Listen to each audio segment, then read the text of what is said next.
Iya, assalamualaikum warahmatullahi wabarakatuh. Kalau kita lihat beberapa kasus besar yang belakangan ini kita memang perhatikan ini politik yang banyak menyerang ke Pak Jokowi ini, itu kita perhatikan, kita membaca bertubi-tubi semenjak periode pertama dan periode kedua. Organisasi yang terlarang di Indonesia, beberapa organisasi LSM dibubarkan. Itu kan di Jakarta itu heboh. Terus yang kedua, ada organisasi di kesehatan, kasusnya Menteri Kesehatan yang menjadi masalah itu kasus itu yang kedua. Yang ketiga, kita lihat di lembaga yang memberikan, lembaga dari keagamaan tapi yang memberi fatwa-fatwa.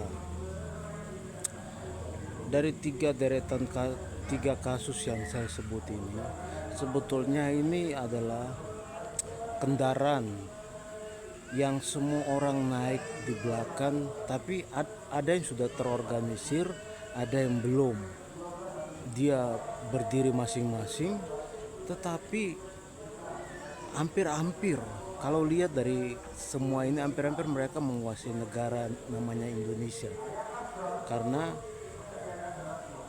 di dalam undang-undang kesehatan kita lihat zaman itu pergeseran undang-undang yang nanti menteri kedua periode pertama Pak Jokowi dan periode kedua Pak Sadikin naik itu ada pergeseran di situ.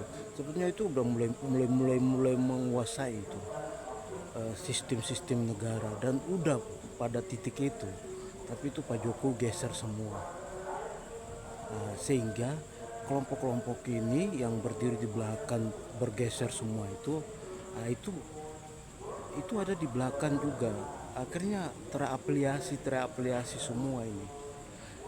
Akhirnya muncul sekarang gerakan yang kita lihat sekarang, membabi buta ke Pak Jokowi ini. Itu semua afiliasi yang ada di belakang tadi saya sebutkan ini. Dan kelompok-kelompok itu masih sampai sekarang. Dan kelompok ini juga yang ada di belakangnya Pak Prabowo dalam calon presiden 2 kali 3 kali gagal itu mereka di belakang semua, sehingga rakyat melihat konotasinya negatif terus. Begitu Pak Prabowo masuk ke Pak Jokowi, baru dari situlah naik. Jadi kita membacanya dari situ. Assalamualaikum warahmatullahi wabarakatuh.